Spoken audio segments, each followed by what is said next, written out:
성탄절인데 어디 놀러 안 가시고 많이 오셨네요.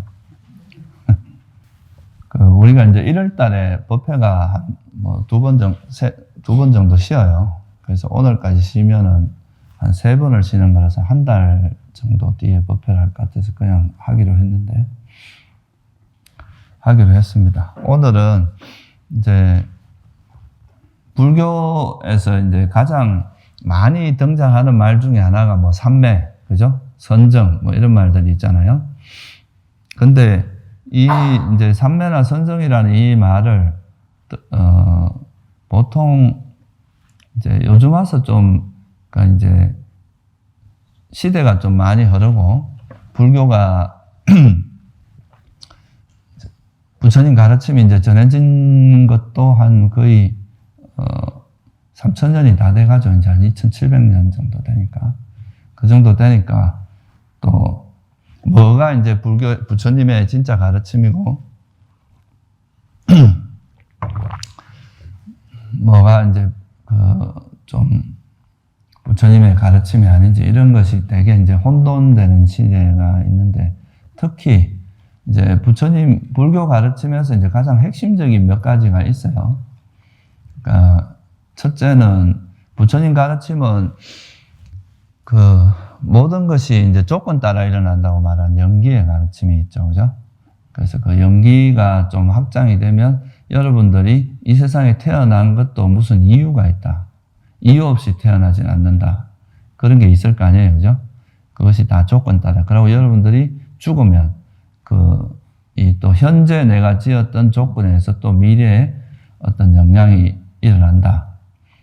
그게 이제 조건이 있으면은, 계속 태어나고 조건이 없으면 태어나지 않는다 하는 그런 또, 윤회의 이야기로 이제 이어질 수가 있는데, 요즘은 또 무슨 영향인지 몰라도 옛날 인도 당시에는 이제 자아가 있다고 생각하는 그런 것이 좀 주류였다면, 요즘은 또 과학의 발달 때문인지 하여튼 여러 가지로 윤회라는 것은 이제 윤회를 부정하는 이런 또 흐름이 되게 강해진 것 같아요. 그래서 많은 사람들 또 많은 스님들도 그런 이야기를. 또 하나가 뭐냐면 이 윤회에 대한 부정, 또 하나가 이 선정, 삼매라고 하는 것이 부처님의 가르침이 아니라 또 이것도 인도의 당시에 인도 사상에서 좀 유입된 거다. 인도에 원래 그 삼매 전통이 있었는데 그것이 이제 불교로 들어온 것이다. 이렇게 생각하는 것이 또 이제 큰 흐름 중에 하나입니다. 그래서 보통 이제 위파사나 수행이라 그러면 위파사나는 불교만에 있는 가르침이고 불교의 독특한 그런 가르침이다. 이렇게 보는 것은 좀 대부분 동의를 해요. 그런데 이제 이 선정 이런 거는 선정 자체를 아예 이제 부처님께서는 버렸다. 이건 선정은 부처님의 가르침이 아니라 옛날에 부처님께서 수행하시다 버린 가르침이다. 이렇게 이제 생각하는 사람도 간혹 있고. 그래서 어떻게 보면 이제 부처님 가르침의 가장 이제 핵심이라고 할 수 있는 그런 가르침들을 좀 부정하고 그것이 뭔가 이제 인도에 원래 있던 가르침에서 들어왔다라고 생각하는 그런 경향성이 좀 있는데요. 사실은 이제 전에도 제가 한번 말씀드렸지만 윤회라고 하는 것도 인도에 있었던 윤회, 인도에서 원래 이제 인도 자체에서 윤회 사상이 있었던 거는 맞습니다. 그죠? 그런 윤회 사상이 있긴 있었어요. 근데 인도에서 말한 윤회하고 불교에서 말한 윤회가 다르다는 건 제가 한번 말씀을 드렸죠. 그죠? 그거는 이제 인도에서는 그냥 동일한 자아가 있어갖고 이 자아가 윤회, 그러니까 똑같은 모습, 옷만 갈아입듯이 윤회한다. 이게 이제 인도의 윤회 사상이에요. 그게 우파니샤드라는 그 힌두교 그 성전에 나오는 말입니다. 마치 옷을 갈아입듯이 이제 어떤 동일한, 실체는 동일해. 여러분들 영어나 이런 건 동일한데 그게 이제 윤회, 동일한 그 실체가 그냥 옷만 갈아입듯이 몸을 바꾸면서 윤회한다. 이게 이제 인도의 윤회 사상이에요. 근데 부처님은 그거하고 전혀 다른 방식으로 해석을 합니다. 언어 자체, 그러니까 용어 자체는 똑같은 용어를 쓸지 몰라도 불교에서 말하는 윤회는 그게 아니죠. 그죠? 무아이면서 윤회한다는 거, 이게 되게 독특한 거예요. 그러니까 이제 조건에 의해서, 그러니까 마치 촛불이 이렇게, 이 촛불에서 이렇게 이어지듯이 물질과 정신이 이렇게 일어나고 사라지고 하면서 이런 상속하면서 윤회가 일어난다고 보는 것이 이제 불교의 관점이거든요. 그래서 이 부분이 제일 어려워요. 그래서 이거를 이제 사람들이 잘 이해하기가 쉽지가 않기 때문에, 그래서 이제 불교 용어는 똑같이 쓰니까, 그죠? 그러니까 이제 불교에서 말하는 윤회는 그냥 인도에서 들어온 거지 원래 불교 가르침이 아니다, 이렇게 주장하는 사람들이 좀 있습니다. 근데 그거는 진짜 불교의 핵심을 굉장히 잘못 알고 있는 이야기고요. 그래서 부처님께서 성도하시고 나서 처음에 이제 법을 설하시려고 하다가 잠시 머뭇거리셨다, 그런 이야기 들어보신 적 있죠, 그죠? 그때 이제 왜 그랬느냐 하면 특히 이 조건에 의해서 모든 현상이 일어난다. 이 조건, 연기라고 하는 이것이 사실 불교를 심오하게 만드는 가장 핵심적인 이야기입니다. 제가 이게 이제 사람들에게 많은 질문을 받아봤는데, 그 수많은 질문 중에 가장 많이 들어보는 질문 중에 하나가 무아인데 어떻게 윤회하느냐 이거예요. 무아인데 어떻게 윤회하느냐. 그거를 이제 설명한 게 연기의 가르침이거든요. 왜 그게 무아인데도 윤회가 가능한지를 설명한 가르침이 12연기의 가르침이고 연기의 가르침이고 그래요. 그래서 이게 사실 불교의 핵심인데, 부처님께서 이제 그거를 경전에서, 그럼 나는 왜 이걸 설하지 않으려고 하냐. 탐욕과 성냄이 가득한 사람들은 이 조건이나 연기의 가르침을 보기 힘들다. 그러니까 이게 이제 우리 마음이 되게 오염돼 있고 자기 생각으로 가득하고 또 화로 가득한 이런 이제 어지러운 마음 상태로는 이런 연기 같은 그런 깊이 있는 심오한 가르침을 알기가 힘들다. 그래서 그런 것을 이제 바로잡기 위해서, 그러니까 우리 보통 사람들의 마음이 좀 복잡하잖아요. 번뇌가 많고 생각이 많아서. 그런 생각을 좀 단순화시켜서 우리 마음 상태가 좀 이렇게 깨끗하고 좀 이렇게 단순하게 되고 또 그런 이제 번뇌로부터 좀 벗어난 그런 마음 상태가 되면 이런 조건이나 연기 이런 거를 스스로 보아 알 수 있다 이거예요. 그렇기 때문에 그거를 위해서, 그런 것을 가능하도록 하기 위해서 이제 부처님께서 설한 가르침이 바로 뭐냐면 이 삼매와 이 선정이라고 하는, 소위 말해 삼매라는 것을 이제 말씀하신 거예요.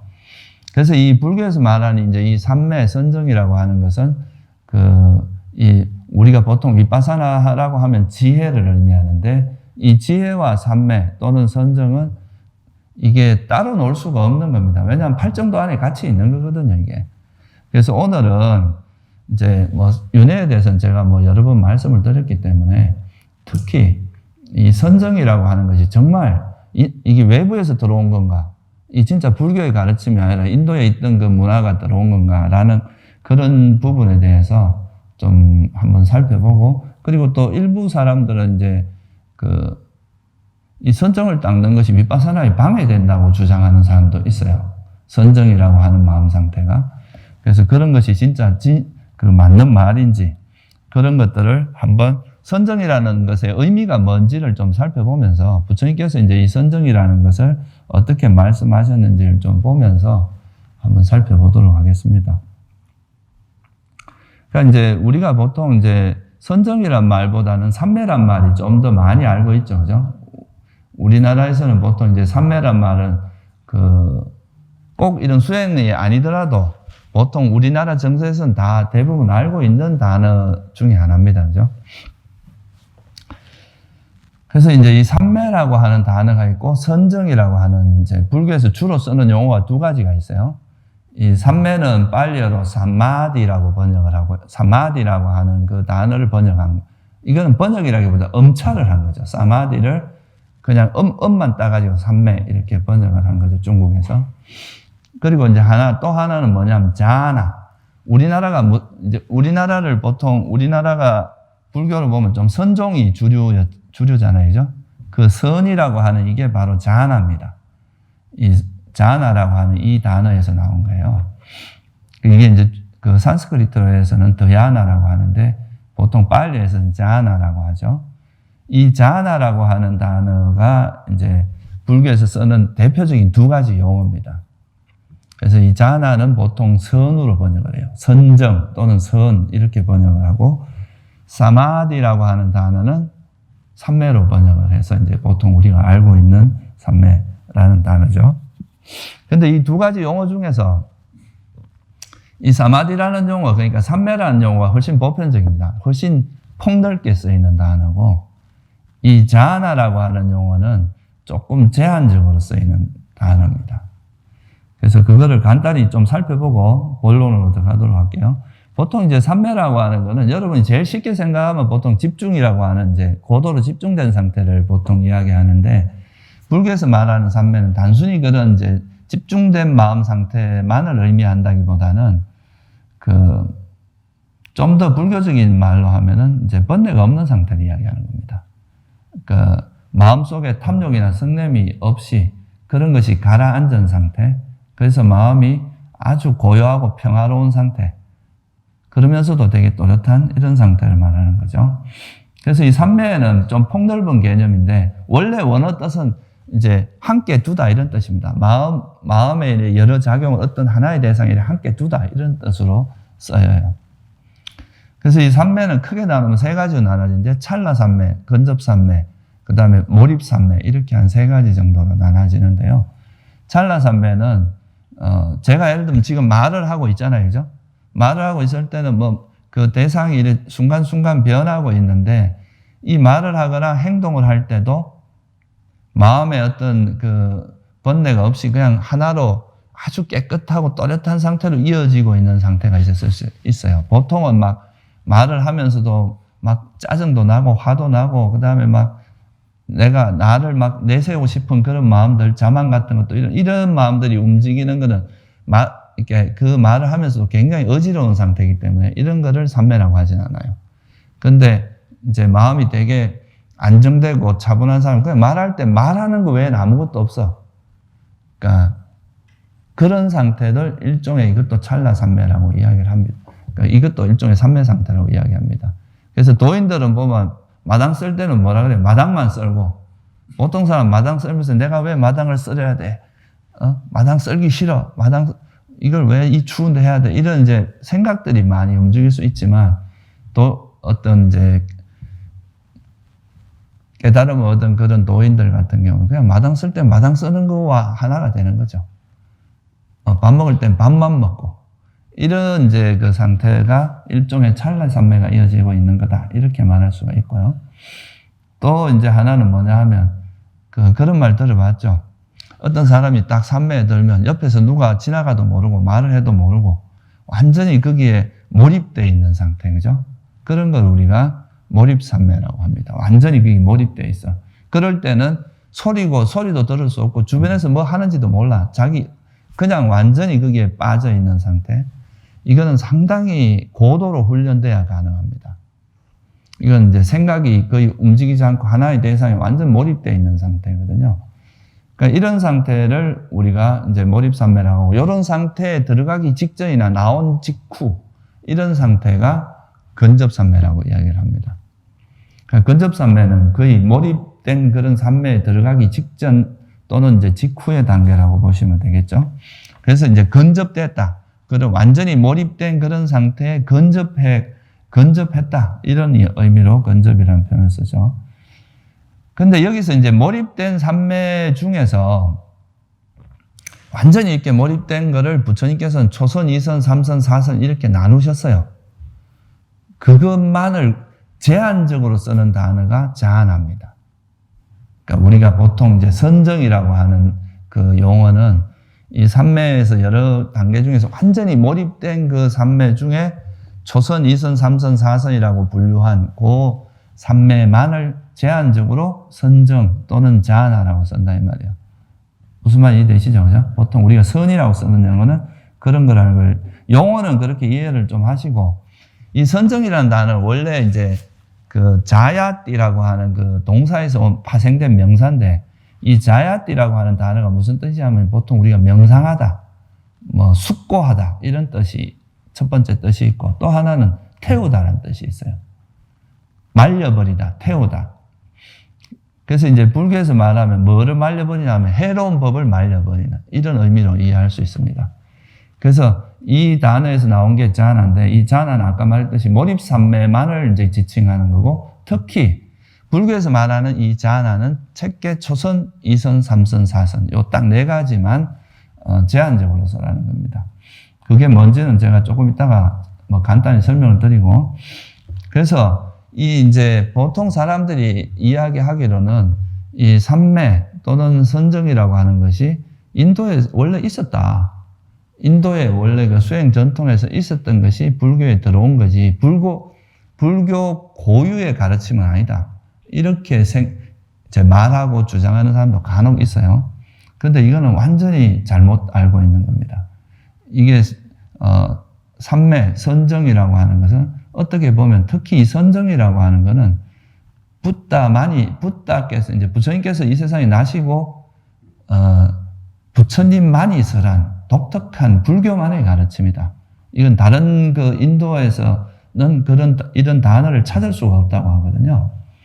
실제로 이제 베다 문헌이나 이제 인도 옛날의 고대 문헌을 찾아보면 그런 자나라고 하는 단어는 찾아볼 수가 없다고 그래요.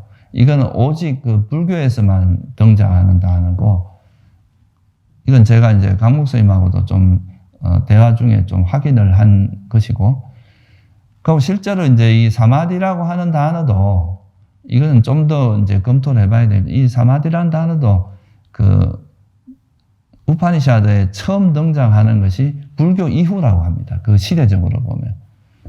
그러니까 실제로 이제 이거는 좀 더 이제 정확한 건지 아닌지는 검토를 해봐야 되는데, 사마디라는 단어도 사실은 불교에서 시작된 거라고 봐도 과언이 아니라고 보는 거죠. 그런데 왜 인도 당시에 원래 이런 이제 삼매 전통이 있었다고 보느냐 하는 그 근거가 되는 제일 중요한 사건이 뭔지 아시죠? 그게 뭡니까? 부처님께서 처음 출가하셨을 때 만난 두 스승이 계시잖아요. 그죠? 그렇죠? 누굽니까? 알라라 깔라마라는 분하고 우따까라마뿌따라는 두 분이 계셨어요. 근데 이 두 분이 이제 그때 닦은 선정을 우리가 경전에서 보면 무소여처, 한 분은 무소여처고 한 분은 비상비비상처다.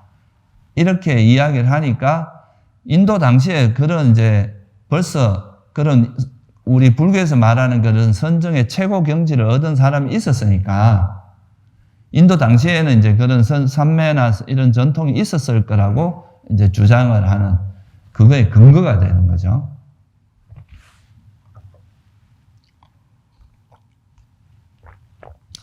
그래서 그 인도 당시에 출가 사문들이 있었잖아요. 그죠? 출가자들이 있었단 말이에요. 그런 출가 사문 전통에서 분명히 이런 집중을 개발하는 그런 거는 있었는 거는 사실인 것 같아요. 그러니까 뭔가 고도로 집중된, 아까 말한 어떤 상태, 완전 몰입된 상태, 그런 상태를 닦았던 거는 이제 우리가 부정할 수 없이 있었던 건데, 그런데 여기서 한 가지 주의해야 될 게 뭐냐 하면은, 그거를 이제 인도의 이런 전통을 우리가 수정주의라고 하거든요. 뭘 수정한다, 이런 게 아니고, 닦을 숫자에다가 고요할 정자, 그러니까 고요함을 닦는 그런 전통. 그러니까 이제 인도 당시에 있었던 그거는 불교에서 말한 이런 삼매 선정이라고 하는 이 개념하고 좀 다릅니다. 불교에서 말하는 조금 이따 제가 설명을 드릴 텐데, 인도 당시에 있었던 거는 이제 부처님이 그 경전에서 우리가 나오는 걸 추측을 해보면 부처님께서 이 아라라깔라마나 우따까라마뿌따가 닦았던 그 집중 상태를 얻은 다음에 부처님께서 이거를 떠나게 되는 계기가 있거든요. 뭐라고 합니까? 그러니까 이때 당시는 이거를 이제 최고의 경지라고 궁극의 경지라고 생각을 했고, 이것 자체가 이게 이제 궁극적인 최상의 일종의 해탈의 경지처럼 이해를 하고 있었고, 그냥 그 고요한 상태, 그리고 아주 집중된 그런 마음 상태를 그냥 즐기고 거기에 안주하는 정도에 머물렀던 거예요. 그 마음 상태가. 그러니까 고도로 집중되긴 했어도. 그래서 부처님께서 이때 이거를 이제 다 당신이 그 제자로 들어가서 다 금방 다 터득을 하시잖아요. 그죠? 그래서 이걸 보니까 이게 여기서 부처님께서 이제 발견하신 게 뭐냐면, 이거는 궁극적인 깨달음은 아니다. 깨달음으로 인도하지 못한다. 이게 이제 니까야에는 이런 구절이 안 나오는데 제가 옛날에 이제 그 아한부경전을 봐서 아한경 이제 니까야하고 아한경 거의 편집이 다르지만 내용은 거의 비슷하거든요. 근데 아한부경전에 보면 이런 말도 나와요. 이제 니까야에는 이것이 단지 여모, 이욕, 해탈로 이끌지 못하고 단지 무소유체에 태어나게 할 뿐이다. 이런 구절로 나오는데 이 아한부경전에는 그러면 내가 이 선정에 들어있을 때는 너무나 번뇌도 없고 고요했는데 여기서 이런 이제 삼매에서 집중 상태에서 나왔을 때는 나오고 나면 다시 또 그런 번뇌가 일어난다. 이런 식의 이제 접근이 있어요. 그러니까 이게 이제 그런 고도로 집중된 상태에 들어갔을 때는 전혀 번뇌도 없고 아주 고요한 상태인데 나와서 이제 또 일상을 돌아와서 일상 속에서 또 무슨 생활을 하고 이래 뭔가 그러면 다시 또 그런 사라진 번뇌가 일어나더라. 그래서 이걸 보고 이건 궁극적인 건 아니다. 이렇게 하고 떠나는 그런 방식으로 접근하는 것도 있거든요. 그래서 여기서 보면은 부처님은 이제 출가하실 때 목적이 뭡니까? 그러니까 생로병사로부터 벗어나는 거. 그게 이제 출가의 동기였거든요. 근데 이거는 보니까 그냥, 윤회의 흐름에 이제 다시 이게 죽어서 다음에 태어나면 굉장히 행복한 그런 세상에 태어나서 오랜 세월 행복하게 살 수는 있지만 그걸로 인해서 끝이 아니라 그게 끝나고 나면 다시 또 생사에서 완전히 벗어나지 못한다는 걸 발견하신 거죠. 그래서 이제 이건 궁극적인 해탈이 아니다. 여기서 머무는 것은 이걸로서 이제 완전한 해탈은 될 수 없다라고 생각을 하고 떠나게 되는데, 그러니까 이때 얻은 삼매는, 그러니까 해탈로 이제 부처님께서 생각하기에는 그 존재가 이제 계속 윤회하게 만드는 나라는 거라든가, 나에 대한 집착이라든가 이런 거에서 벗어나기는 그게 벗어나려면 이제 이거로부터 멀어지는 지혜가 있어야 되고 이 욕망이 떨어져야 되는데 그런 것을 이끌어내지 못한다고 판단을 하신 거예요. 그래서 이제 경전에 보면 염호로 인도한다. 염호라는 게 이제 그 집착에서 멀어지는 지혜인데 이욕. 그래서 욕망이 떨어지거나 해탈로 인도하지 못한다. 그래서 이제 떠나게 된 거죠. 이걸 가지고 사실은 또 어떤 사람은 일부 사람들은 이제 알라라칼라마나 라마푸타한테 얻었던 고요한 집중 상태로부터 떠난 걸 가지고 선정을 버렸다고 주장하는 사람도 있어요. 부처님께서. 이때 이미 선정을 버렸다. 근데 그거는 굉장히 잘못된 이해라는 거를 조금 이제 앞으로 설명을 해 드릴게요. 그래서 그릇된 이제 이런 삼매는 단순히 쉽게 말하면 이건 단순히 집중만 있고 고요함만 있을 뿐이지 이 집중의 상태가 우리 괴로움의 원인을 제거해서 해탈로 인도하지는 못한다는 걸 발견하신 거예요. 뭔가 부족한 걸 발견한 거죠. 부족하다고 느끼신 거예요. 그래서 이거는 궁극적인 해탈은 아니다 하고 떠나신 거죠. 그래서 그렇게 떠나시고 나서 보니까 뭔가 이런 이제 그러면 내가 이 깨달음에 이르기 위해서 필요한 어떤 뭔가 마음 상태가 뭘까라고 이제 생각을 하시면서 그때 기억해낸 게 뭐냐면 어린 시절 농경제 행사, 그러니까 농경사회니까 농경제 행사가 되게 중요한 행사인데 그때 경험했던 색계 초선정을 떠올립니다. 그러니까 부처님께서 이제 얻었던 소위 말하는 삼매를 떠올려요. 그거를 경전에 보면 어떻게 나오느냐 하면 그게 이제 감각적 욕망을 완전히 떨쳐버리고 해로운 법을 떨쳐버린 뒤 일으킨 생각과 지속적 고찰이 있고 떨쳐버렸으면서 생긴 희열과 행복이 있는 초선에 들어 머문다. 이게 이제 정형구인데요. 근데 여기서 우리가 이제 볼 수 있는 큰 전환점이 뭐냐 하면요. 예전에 인도에서 있었던 거는 제가 이제 정확하게 그게 기록이 남아있지는 않은데 이제 일종의 약간 테크닉적으로 집중하는, 그러니까 어떤 우리 마음을 막 몰아가서 여기에 완전히 고도로 집중하는 이런 형태는 있었던 것 같아요. 또 그게 이제 어디서 나타나냐 하면 열반경에 보면은 이제 알라라칼라마가 그런 고요한 집중 상태에 들어갔을 때 옆에 수레가 500대가 지나가도 몰랐다고 하거든요. 옛날 수레는 덜컹덜컹 막 이렇게 되게 시끄러울 거 아니에요. 그죠? 그게 500대가 지나가도 모를 정도로 고도로 집중된 상태였다는 거예요. 그러니까 그 정도는 이해를 되는데, 근데 여기에서는 어떤 대상이 있고 그 대상에 고도로 집중해서 이렇게 집중되는 그런 상태만 있었지, 이 집중을 이끌어 나가는, 집중을 만들어 나가는 그 과정에서 우리 마음을 길들이는 이런 과정이 없었어요. 이게 대단히 큰 차이점입니다. 그러니까 부처님께서 아까 말씀드렸듯이 이제 이런 상태에 들어갔는데 이런 고도에 집중된 상태가 있을 때는 번뇌도 없고 마음이 너무 고요한데 다시 일상으로 돌아왔을 때는 이 번뇌가 다시 일어나고 이제 이런 것들을 발견하신 거죠. 그러니까 이거는 뭔가 좀 마음보다는 대상에 치우쳐 있는 그런 집중 상태였다는 거예요. 그러니까 고도로 집중은 되어 있었지만 그게 우리 마음을 길들이는 그런 방식은 아니었다는 거죠.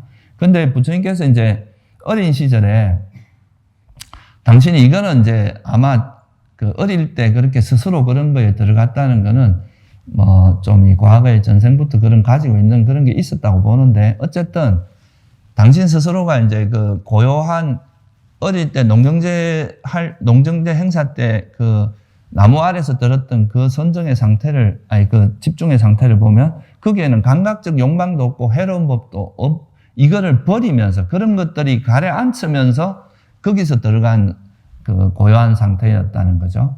그래서 이게 그런 상태를 기억해내니까, 이거는 이제 우리 마음의 그런 감각적 욕망이나 해로운 법들을 떨쳐버리고 나서 들어간 그런 삼매 상태였다는 거예요. 이게 기존의 거하고는 똑같은 집중 상태로만 보면 그게 비슷한 상태인지 몰라도 이 이런 상태로 들어가는 방식이 달랐던 거죠. 무슨 말인지 이해되세요?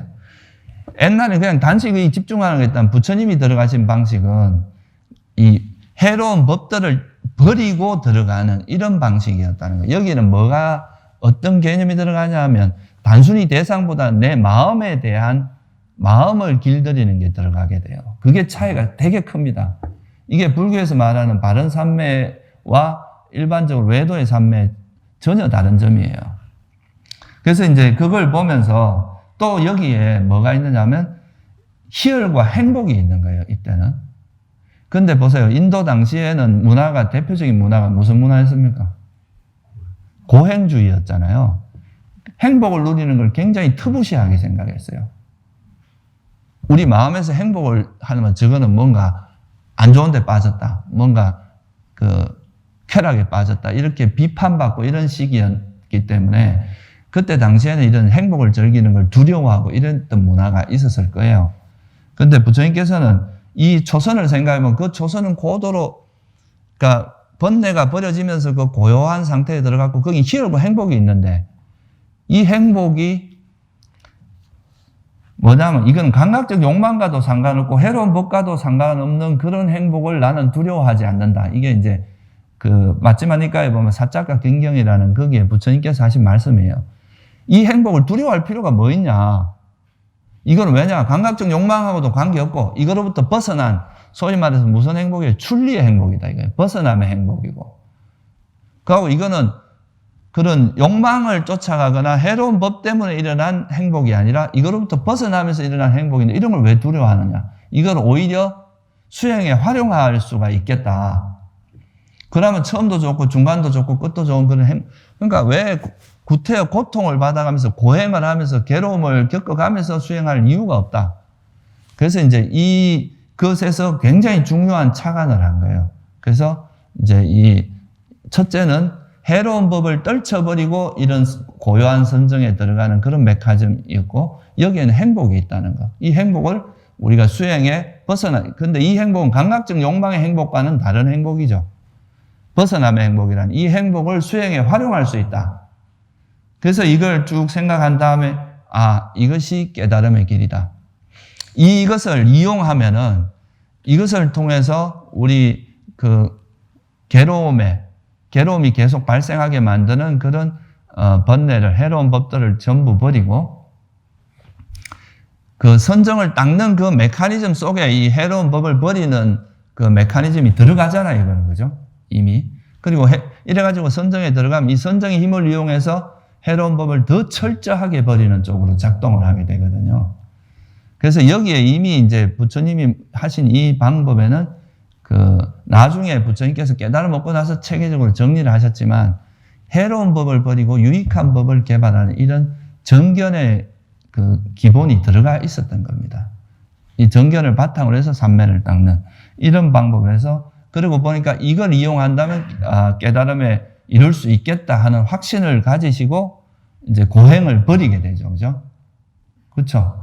이때부터 고행을 안 합니다. 고행을 안 하고 다시 이제 이런 중도를 간다. 이렇게 말하잖아요. 중도에 입각한 수행을 해야 되겠다. 그러면서 이제 그게 토대가 돼서 나온 수행이 나중에 이제 당신이 하신 수행을 정리한 게 팔정도입니다.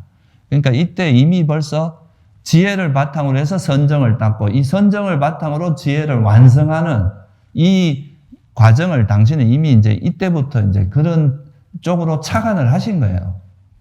그래서 부처님께서 이제 어릴 때 들었던 그 색계초선이라고 하는 요 상태를 발전시켜서 색계초선, 2선, 3선, 4선까지 도달하게 되는데요. 특히 색계초선, 2선, 3선, 4선이라는 이런 체계적인 그러니까 이렇게 단계별로 분류한 거 이 자체가 인도 문헌에는 전혀 없는 이야기라는 거죠. 이거는 불교 경전에만 나오는 이야기입니다. 이게 불교 외적인 다른 인도에 있었던 그런 고대 문헌을 찾아보면 이런 건 전혀 없었고요. 이렇게 단계별로 사선 또 이후에 사처라고 하는 무색계 4가지 이렇게 분류를 한 거는 오직 붓다만이 한 거라는 거죠. 그러니까 어떻게 보면 자나라고 하는 이 선정의 상태가 삼매도 마찬가지로 삼매라는 그 개념 자체도 실제로는 이게 불교가 나오고 나서야 불교가 탄생하고 나서야 이제 인도의 문헌, 고대 문헌에도 등장하기 시작한다는 걸 보면 사실 이 두 가지 다 불교에만 있는 가르침이라고도 볼 수 있고 특히 이 선정이라고 하는 것은 이 불교에만 있는 가르침의 형태다. 그러니까 이거는 사실 어떻게 보면 철저하게 불교적인 수행, 불교에만 있는 가르침이라고 볼 수 있습니다. 그래서 이걸 자세히 보시면 색계초선이라고 하는 것이 처음에 이제 뭐냐 하면은 색계초선정이라고 하는 거는 우리가 이제 평소에 여러분이 살아가시면서 항상 고통, 스트레스, 이제 이것 때문에 괴롭고 힘들어 하는 그 대표적인 게 뭐예요? 이 욕망과 성냄, 이게 대표적인 거잖아요. 이제 욕망, 어떻게 집착하는 거나 화를 내는 게 대표적인데, 그거를 가라앉히고 길들임으로써 그것이 사라진 어떤 고요한 상태. 그러니까 어떤 대상을 가지고 집중을 하긴 하되, 이 집중을 방해하는 이 소위 말해서 해로운 법들을 가라앉히는 지혜로서 이런 해로운 법들을 가라앉히면서 이 고요한 상태에 들어가는, 집중 상태에 들어가는, 이게 이제 부처님께서 말씀하신 바른 삼매의 가장 핵심입니다. 이건 이제 나중에 부처님께서 깨달음 얻고 나서 이걸 정리할 때 바른 삼매와 그릇된 삼매를 구분했거든요. 그릇된 삼매는 이렇게 해탈로 인도하지 못하고 그냥 고요한 집중된 그 마음 상태에 안주하고 그걸 즐기는 거, 이건 그릇된 삼매다. 이건 왜냐면 해탈로 인도하는 게 아니라 그냥 윤회의 한 흐름일 뿐이기 때문에 이걸로는 완전한 해탈을 이룰 수 없다고 봤기 때문에. 그런데 당신이 개발한 이 바른 삼매는 바른 지혜로 인도하고 그걸로 인해서 바른 해탈로 인도한다는 거. 이게 큰 차이점입니다. 그래서 이 바른 삼매에 필수품이 있다. 그 필수품은 뭐냐? 바른 견해가 반드시 필수품이 돼야 된다. 그러니까 이 바른 견해를 바탕으로 해서 삼매를 닦고 이 삼매를 통해서 바른 견해를 완성하는 쪽으로 가는 게 이게 바른 삼매라는 거죠.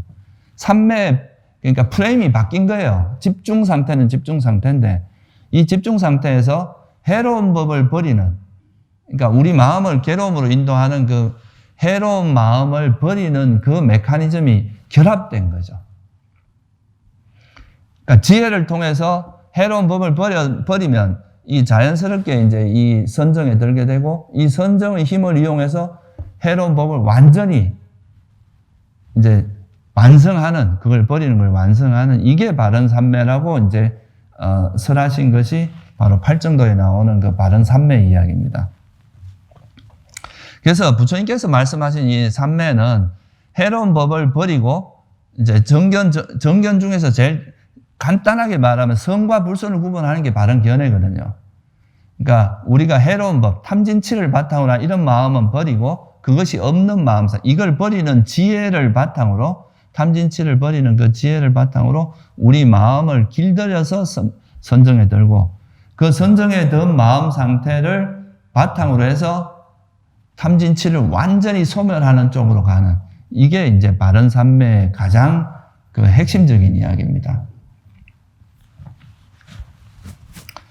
그래서 이 이제 색계 선정에 들어가는 그 과정을 보면은 그 처음에 우리 마음에 있는 이제 예를 들면 호흡을 통해서 호흡에 집중을 하려고 하되 이 호흡에 집중이 안 되도록 방해를 하는 그 해로운 법들 있잖아요. 특히 5 장애 요소가 있습니다.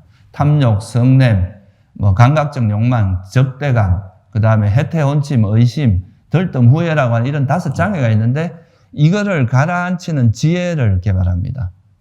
이 지혜를 통해서 이 장애가 완전히 버려지게 되는데 이 과정을 마지막 니까에 보면 길들임의 단계라는 경이 있어요. 거기 보면 코끼리 길들이는 걸 비유해서 우리 마음을 이렇게 계를 지키고 그 다음에 이제 신심, 그 다음 계를 지키고 감각 기능을 단속하고 또 생활 속에서도 자기한테 일어나는 이런 해로운 법들을 가라앉힌 노력을 지속하고 이런 것들이 총체적으로 모여가지고 뭐가 이루어지냐면 초선에 들어가게 됩니다. 그래서 그 불교에서 말하는 이 삼매는 초선, 이선, 5가지 장애 요소, 특히 이걸 확장하면 해로운 법들을 완전히 지혜를 통해서 해로운 법들을 가라앉힌 다음에 딱 집중돼서 들어가는 이 상태가 바로 바른 삼매. 그걸 초선이라고 말한 거죠. 그래서 초선을 정연구가 아까 말했듯이 그 뭐라고 나오냐면 감각적 욕망을 완전히 떨쳐버리고 해로운 법을 떨쳐버린 뒤. 그러니까 감각적 욕망이라고 하는 그 대표적인 그 번뇌, 이거와 파생된 그 해로운 법들을 다 우리 마음에서 일어나는 적대감이라든가 해태혼침이라든가 들뜸, 후회, 의심 뭐 이런 것들을 완전히 가라앉힌 뒤 이게 조건이 되는 거예요. 선정에 드는 조건. 이것이 이제 조건이 되면 그 다음에 뭐냐면 오직 이제 호흡 수행 같으면 호흡으로 인해서 생긴 그 니미타 그것만을 생각하는 게 일으킨 생각이에요. 그것만 지속적으로 생각하는 게 지속적 고찰입니다. 그리고 그러면 이걸 이제 이런 번뇌가 버려짐으로써 생긴 희열과 행복이 생겨요. 그 행복한 마음 때문에 너무 행복하니까 꼼짝도 안 하고 그 상태로 머물러 있는 거죠. 그게 이제 초선이라고 이제 부처님께서 말씀하신 거죠. 그래서 여기서 말한 초선의 조건이 해로운 법이 버려지는 게 조건입니다.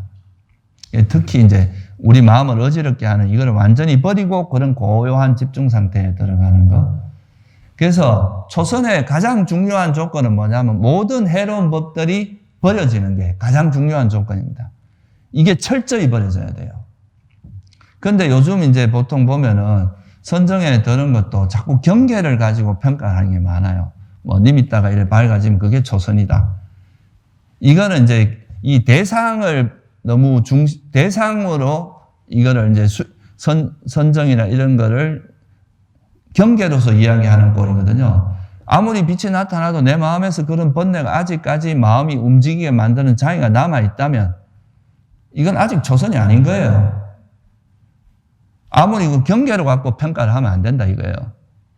빛이 뭐 2시간, 3시간 밝아지더라도 내 마음에서 계속 이렇게 미세하게 뭐가 나타났을 때 그걸 자꾸 분석하고 싶은 마음이라든가 그걸 분별하는 마음 이런 게 나타난다는 것은 그건 아직까지 초선에 이르지 못한 건데 이런 거를 너무 이제 그런 경계가 나타나면 초선에 들었다 이렇게 인정을 해주는 거는 아직까지 오장이가 완전히 가라앉지 않은 상태에서 초선에 들었다고 누가 인정을 해주면 그 사람 마음은 어떻게 되겠어요? 목이 일단 뻣뻣해지겠죠, 그죠? 내가 이거 초선을 얻었다 이렇게 되고 그걸 가지고 남들한테 자랑하고 싶어져. 정말 이게 제대로 초선이 든 사람 절대 그런 마음이 안 생겨야 됩니다. 제대로 된 초선이 들었으면. 왜냐하면 욕망을 가라앉힌 힘이 있기 때문에. 일어나도 얼른 알아차리고 그걸 놓을 수 있어야 됩니다. 이건 번내버리는 게 목적이지 우리가 어떤 상태를 자랑하는 게 목적이 아니거든요. 그리고 그런 마음이 이제 잘못하면은 자기가 얻은 경계에 대한 애착, 자만, 또 자기가 아는 범위 내에서 이게 불교다라고 생각하는 사견, 이런 것들이 작용하기가 굉장히 쉽습니다. 그래서 사실 이 초선이라고 하는 것이 사실은 선정에서 가장 중요한 시발점이거든요. 왜냐하면 번뇌로부터 벗어나고 그 일시적이긴 하지만 번뇌로부터 번뇌를 일시적으로 완전히 제압한 상태이기 때문에 이게 굉장히 의미가 깊은 겁니다. 그 다음부터 2선, 3선, 4선 가는 건 상대적으로 쉬워요. 그래서 사실은 이 초선이라고 하는 거를 너무 쉽게 인정해주면 안 돼요. 이건 사실 초선에 들었다고 하는 것은 부처님이 말씀하신 그런 바른 삼매로서 초선에 들었다고 하는 것은 상당한 수준의 이미 지혜가 생긴 겁니다. 오장애를 길들일 수 있을 만큼의 상당한 지혜가 생긴 건데 그런 것이 충분히 되지 않고 또 정말 제대로 된 선정에 들면 외부의 소리가 들리거나 생각이 움직이는 이런 게 전혀 없어야 돼요. 만약 1시간이 들었다 그러면 1시간 시작과 끝밖에 모릅니다. 들어있는 상태에서 알 수가 없어요. 근데 뭐 앉아있으면 소리 다 들리고 뭐 생각도 움직이고 이런데도 그걸 초선이라고 말한다면은 그거는 되게 이제 잘못된 거죠. 그렇게 자꾸 하다 보면 이제 불교 수준이 자꾸 낮아집니다. 그래서 적어도 그걸 이제 내가 좀 집중이 잘 된다 이렇게 말하는 건 말이 되지만 초선이라고 말하는 것은 바람직하지 않다고 봅니다. 그래서 이 초선의 특징이 뭐냐 하면 우리 마음에 있는 그런 해로운 장애들, 우리 마음을 어지럽게 만드는 그런 번뇌를 버리는 지혜를 바탕으로 해서 이제 이런 고도로 집중된 상태에 들어가는 거죠. 그러니까 이게 마음을 길들이는 것하고 관계가 있다는 거예요. 그래서 부처님께서 지혜 없는 선정은 없고 선정 없는 지혜는 없다 이렇게 표현하신 겁니다. 법구경에 그런 말이 나오거든요. 그래서 이제 이런 상태가 되면 여기서는 이제 일으킨 생각과 지속적 고찰, 희열, 행복, 집중이라고 하는 요 5가지가 사리불존자가 초선의 구성 요소라고 이야기를 하셨어요. 근데 이 일으킨 생각과 지속적 고찰은 이제 니미타에 대한 생각인데 이 생각이 남아있으면 다시 또 번뇌가 일어날 가능성이 많습니다. 생각이 움직이면 또 막 좋아하고 싫어하는 이런 마음이 일어나기가 쉽기 때문에 그래서 일으킨 생각과 지속적 고찰도 버려요. 이거를 마음에서 버리고 다음에 선정에 들어가는데 이게 뭐냐 하면은 색계 이선정입니다. 그래서 희열과 행복과 집중만이 있는 선정에 드는 거 이게 색계 이선정이고 희열이 있으면 또 이게 생각이 움직이기가 쉬워요. 생각이 움직이면 또 오장애가 일어날 수 있습니다. 그래서 희열마저도 버리고 행복과 집중만이 있는 상태에 들어가는 이걸 색계 삼선정이라고 합니다. 근데 이 행복이라고 하는 건 또 우리가 거기에 대해서 좋아하고 이럴 수 있잖아요. 그럼 또 희열이라고, 그럼 또 생각이 이렇게 해서 갈 수 있기 때문에 이 행복마저도 마음을 변화시켜서 평온한 느낌으로 바꿔서 선정해 드는데 이 사선정이 굉장히 큰 의미가 있습니다. 이 사선정은 이제 다시 이렇게 장애로 가기가 상당히 멀어진 단계이기 때문에 그래서 부처님께서 이제 색계 사선정에서 이제 위파사나로 전환하는 그런 방향으로 가신 거죠. 그래서 이 색계 선정은 자세히 보시면 우리 마음에서 장애가 작용할 수 있는 그 요소를 다 제거해 들어가면서 선정을 깊이 닦아 들어가는 겁니다. 그렇죠? 우리 마음을 오염시킬 수 있는 것을 하나 둘 제거를 하는 겁니다.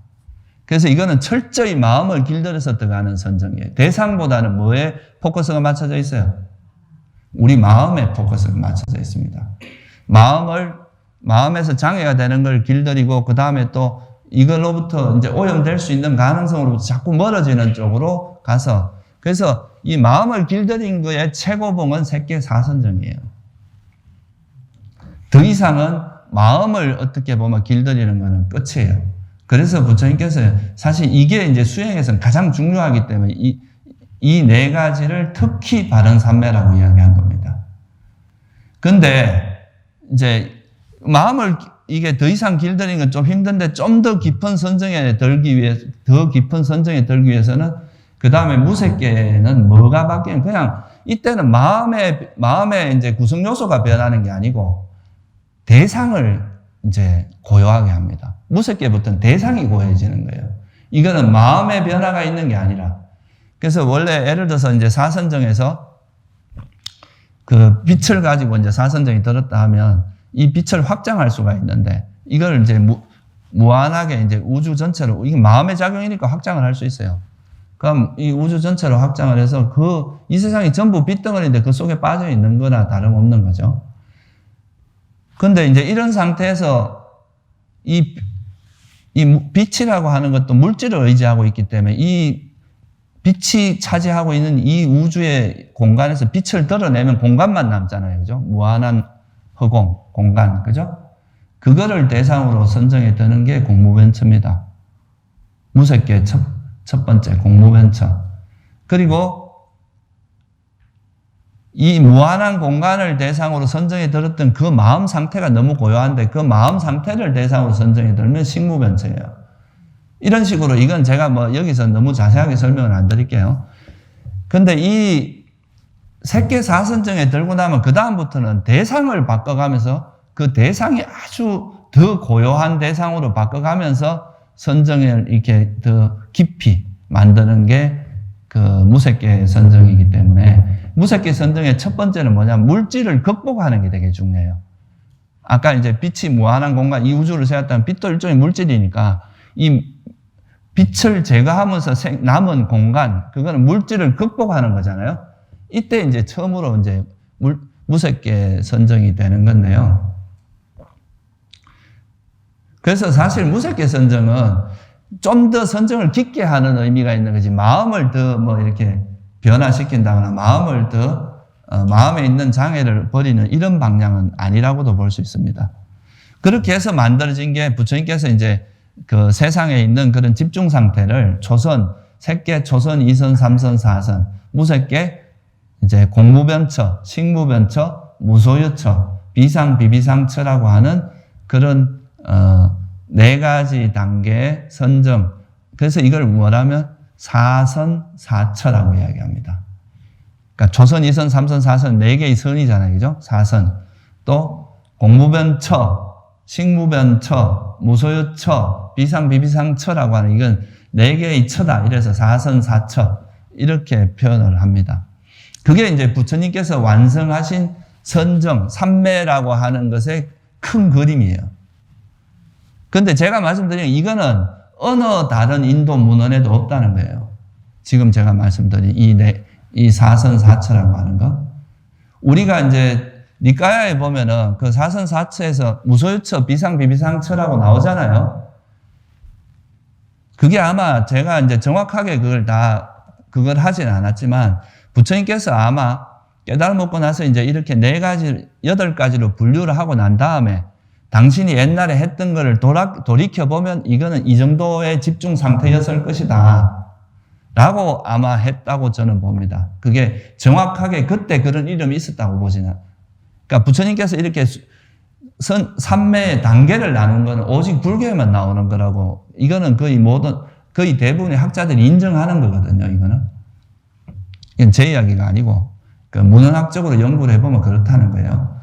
그래서 이게 이제, 근데 그 불교의 8선, 4선, 4처라고 한 8가지 그 삼매의 상태를 정리하고 나서 보면 부처님께서 그 출가해서 그 외도에게 배웠던 그 삼매의 상태는 집중된 정도로 봤을 때는 그런 이제 그 상태를 대응을 해보면 무소유처나 비상, 비비상처 정도가 되지 않나. 이렇게 봤다고 보는 것이 더 합리적입니다. 그래서 이 4선, 4처가 나오면서 나온 개념이 뭐냐 하면 욕계, 색계, 무색계라는 그런 우주관이 부처님에 의해서 또 설해집니다. 이 3계라고 하는 것도 원래 인도에는 없었던 개념입니다. 인도에서 3계라고 하는 것은 이렇게 있었다고 해요. 지하세계, 지상세계, 허공세계 또는 천상세계 이렇게 나누어졌지, 우리가 불교에서 말하는 욕계, 색계, 무색계 이런 개념이 아니었다 합니다. 이 욕계, 색계, 무색계라고 하는 이 개념도 오직 부처님이 이제 부처님께서 불교를 설하면서 나온 개념이라는 거죠. 이것도 이제 단순히 제가 이제 불교를 뭐 내세우기 위해서 하는 이야기가 아니라 학자들이 연구에 의한 거예요, 이것도. 그러니까 문헌학적으로 보면 오직 불교에만 나타나는 개념이라는 거죠. 왜 그러냐 하면 색계라는 개념이 나오려면 색계 초선, 2선, 3선, 4선이라는 이런 개념이 있을 때 색계 초선에 들어 죽으면 색계 초선천에 태어나고 색계 2선에 들면 색계 2선천에 태어나고 이런 이제 대응이 가능하거든요. 그러니까 색계나 무색계라는 그 개념이 나오기 위해서는 이런 선정에 대한 분류가 같이 가는 거거든요, 이게. 죽을 때 공무변체에 들어서 죽으면 공무변체에 태어나고 식무변체에 들으면 식무변체에 태어나고 이런 개념들이 나오게 된 거죠. 그래서 사실 이게 이제 선정이나 8가지 선정의 개념이나 이 욕계, 색계, 무색계라고 하는 이런 3개의 개념이라는 것이 인도 문화에서 들어온 게 아니라 불교만의 고유한 가르침이다. 이건 여러분들이 좀 이해를 하시면 좋을 것 같아요. 좀 이해가 됩니까? 그리고 이제 이 왜 우리가 선정을 자꾸 이렇게 이야기를 하느냐 하면 인도 당시에 이제 부처님께서 이런 법을 설하실 때 그 바라문들이 이제 부처님께 뭐 자꾸 이제 시비를 걸고 하는데 그때 부처님께서 하신 말씀 중에 그런 게 있어요. 너희 그 선대 서성 중에서 스스로 알고 보고 이런 가르침을 말했다고 하는 사람이 있느냐라고 물어요. 그러니까 뭐래요? 없습니다. 들은 거다. 전해 들은 거다. 이렇게 이야기하거든요.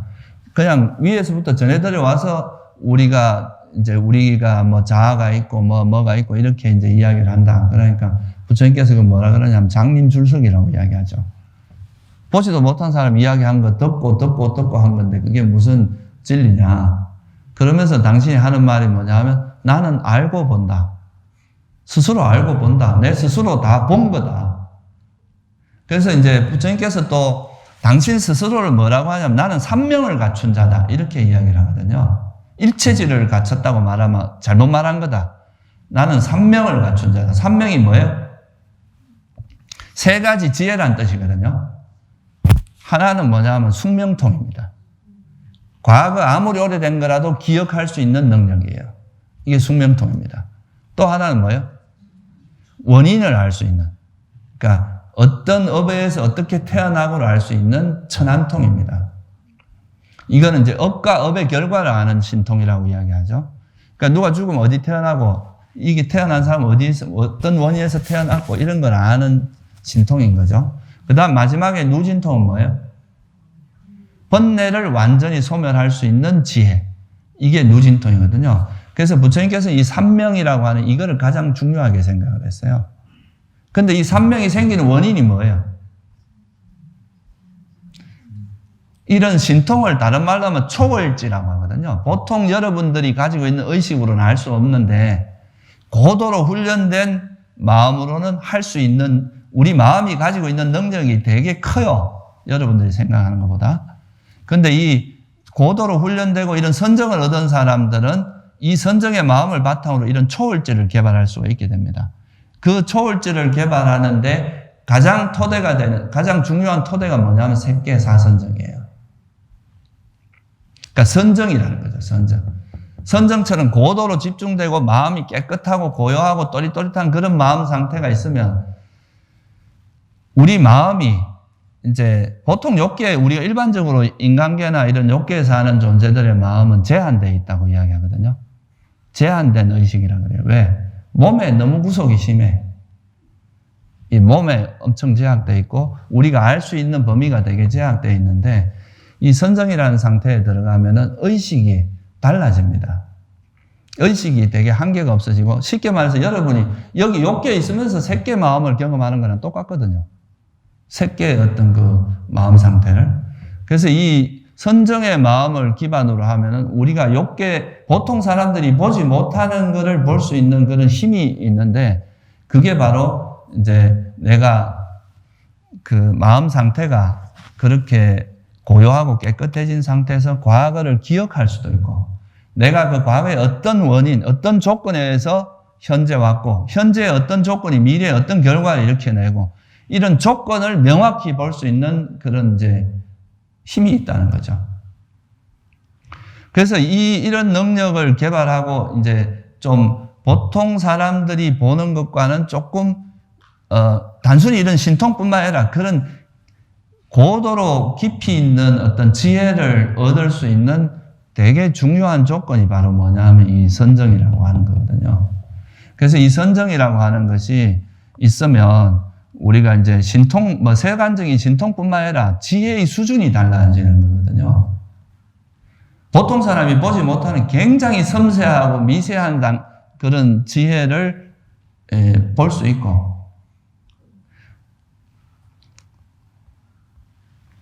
그리고 이 지혜를 통해서 우리가 이제 우리 마음속에 있는 번뇌를 완전히 소멸할 수 있는 그런 조건이 됩니다. 그래서 이게 이제 선정이 살아있으면은 불교가 깊이가 있어져요. 선정이 이제 서서히 퇴보하기 시작을 하면은 우리가 그냥 추측할 수 있는 추론, 이 선정은 실제로 자기가 알고 볼 수 있는 그런 조건이 되거든요. 자기 스스로 지혜의 눈으로 부처님이 말씀하신 것의 많은 부분을 직접 확인할 수 있는 건데, 대부분 이게 선정이라는 게 이제 쉽지가 않은 거기 때문에 대부분의 사람들은 이 선정을 경험하지 못하니까 자기가 볼 수 있는 그것만 불교라고 자꾸 주장을 하는 거예요. 경전에 한 반 정도는 선정 이야기 있음에도 선정을 무시하고 비판하고 이거는 불교가 아니다 이렇게 말할 수도 있다는 거예요. 그러면서 불교가 자꾸 폭이 좁아지는 거예요. 그죠? 근데 이제 이런 선정에 경험한 사람들은 불교에 있는 이 가르침이 거짓이 아니라 실제구나. 실제로 이게 우리가 할 수 있는 것이고 실제 이걸 통해서 가능한 것이구나 하는 것을 알기 때문에, 그래서 선정이 사라지는 것은 결국 불교의 깊이가 약해진다는 것을 의미하는 거죠. 점점 퇴보합니다. 그래서 상류단 이과에 보면 유사정법경이라는 경이 있습니다. 나중에 이제 세월이 지나면 유사정법, 정법이 아닌데 정법인 것처럼 하는 유사품이 나온다 이 말이거든요. 그 유사정법경에 보면 이 불교가 쇠퇴하는 5가지 원인에 대해서 이야기한, 첫째는 이제 스승을 존중하지 않는다. 둘째는 법을 존중하지 않아. 지금 이거 경전에 나왔다 해도, 경전에 나오는 거라 해도 이게 뭐 500년 후에 기록된 걸 어떻게 믿느냐 이런 식으로 주장하는 사람들도 있거든요. 근데 이거는 요즘 문헌학적으로 이제 연구를 해서 해봐도 적어도 이제 연기나 사성제 이런 게 불교의 가르침이라는 걸 아무도 부정하지 않습니다. 아무리 그게 후대에 기록됐다 해도. 그리고 또 어떤 면에서는 구전되는 게 언어로 기록되는 것보다 더 정확한 면도 있어요. 왜 그런지 아세요? 제가 출가 전에 들었던 어머나 이 노래 아직도 기억해요. 어머나 이거는 안 잊어버려. 그게 소위 말 후크송이라고 그러잖아요. 그죠? 후렴. 경전을 니까야를 보시면 알겠지만 니까야의 중요한 구절은 끊임없이 반복합니다. 선정에 대한 구절, 그러니까 뭐 아라한의 경지에 대한 구절, 이런 것들은 경전에 똑같은 문장으로 똑같이 나와요. 그러니까 그 중에 디테일한 것들은 조금 잊어버릴 수 있어도 그 중요한 내용은 절대로 잊어버리지 않도록 해놨습니다. 그러니까 노래 전체는 몰라도 그 후렴구는 안 잊어버리는 거는 똑같아요. 그래서 이게 오히려 글을 쓰면 뭔가 첨삭이 되기가 오히려 쉽다고 하죠. 의도에 따라 집어넣고 빼고 하는 게. 그래서 그런 거를 근거로 삼는 거는 좀 별로 적합하지 않다고 봅니다. 그래서 거기 보면 이제 서성, 법, 성가, 그리고 수행하는 거, 그리고 마지막에 한 가지가 뭐냐면 삼매를 존중하지 않는 거. 삼매를 존중하지 않고 순응하지 않는 거, 이게 불법이 쇠퇴하는 원인이다 이거예요.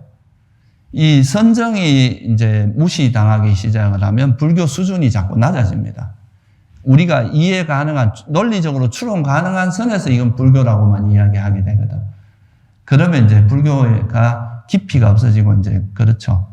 자기가 이해되지 않는 거는 이해되지 않는다고 말하는 거는 괜찮아요. 그런데 그게 틀렸다, 이건 아니다 이렇게 말하는 거는 되게 무리한 주장이죠. 그죠? 그래서 이 불교에서 말하는 이 선정이라는 것이 단순히 그냥 신비적인 이런 이야기를 하는 게 아니라 우리가 이 세상의 본질을 통찰하는, 부처님께서 깨달은 그 진리를 깨닫기 위한 최적의 마음 상태라는 거죠. 이 선정이라는 상태가. 그럼 번뇌로부터 일시적으로 벗어났을 때 이 소위 말하는 진리를 볼 수 있는 최적의 상태이기 때문에 부처님께서 이걸 했고, 또 일부 스님들은 이런 이야기를 하는 경우도 있어요. 그러니까 선정이라는 걸 닦으면 오히려 윗바사나에 방해된다. 근데 그거는 팔정도를 잘 보시면 이 팔정도는 한 몸입니다. 이 팔정도는 따로 노는 게 아니에요. 부처님께서 당신이 가신 길을 정리한 게 팔정도예요. 그러니까 당신이 어떻게 갔습니까? 어릴 때 그 초선을 기억한다면 초선, 2선, 3선, 4선이라는 그거를 바탕으로 해서 사선에 들고 그 사선을 바탕으로 숙명통 얻고 천안통 얻고 그 다음에 누진통 얻어서 깨달음에 이르렀잖아요. 이게 부처님이 가신 그 길은 그거를 이제 체계적으로 정리하는 게 팔정도이기 때문에 결국 그 선정을, 외도의 선정은 오직 집중밖에 없다고 볼 수 있어요. 거기는 지혜가 없습니다. 불교에서 말하는 바른 견해가 없어요. 근데 부처님이 말씀하신 이 바른 삼매는 정견을 바탕으로 한 선정이, 집중이에요. 여기 이미 해로운 법을 버리는 지혜가 같이 들어 있습니다. 그래서 이 선정의 힘을 바탕으로 해서 일시적으로 해로운 법을 버렸지만 선정 후에는 이 해로운 법을 완전히 소멸할 수 있을 정도로 강력한 힘이 된다는 거죠. 그래서 이 선정이라고 하는 것이 그 윗바사나에 방해되는 게 아니라 윗바사나를 완성하는 최적의 마음 상태라는 거죠. 그 실제로 마지막 니까의 위대한 마음가지 경우는 아라한은 8정도가 아니라 10정도라고 이야기하거든요. 아라한이 되면 8정도가 아니라 10정도야. 왜? 8정도가 이제 다 닦여지면 그 다음에 이루어지는 게 뭐냐 하면 바른 삼매를 통해서 바른 지혜가 생깁니다.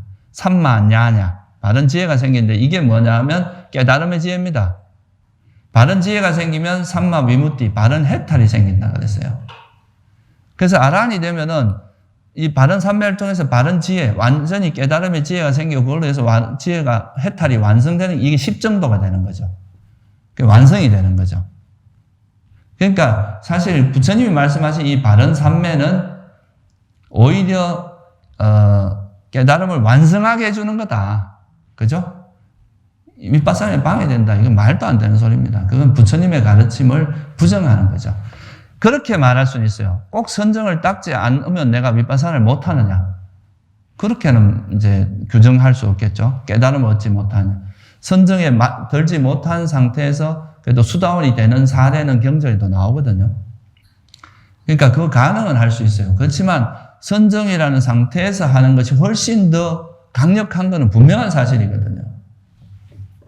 그래서 정리를 좀 해보면 마지막으로, 그러니까 선정이라고 하는 것은 인도에서 유입된 것이 아니라 부처님이 나시면서 부처님께서 불교에서만 나타나는 부처님의 그 핵심적인 가르침이다.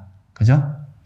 초선, 2선, 3선, 4선, 공무변처, 식무변처, 무소변처, 비상, 비비상처라고 하는 이런 분류 자체도 오직 어디에서 나오는 거다?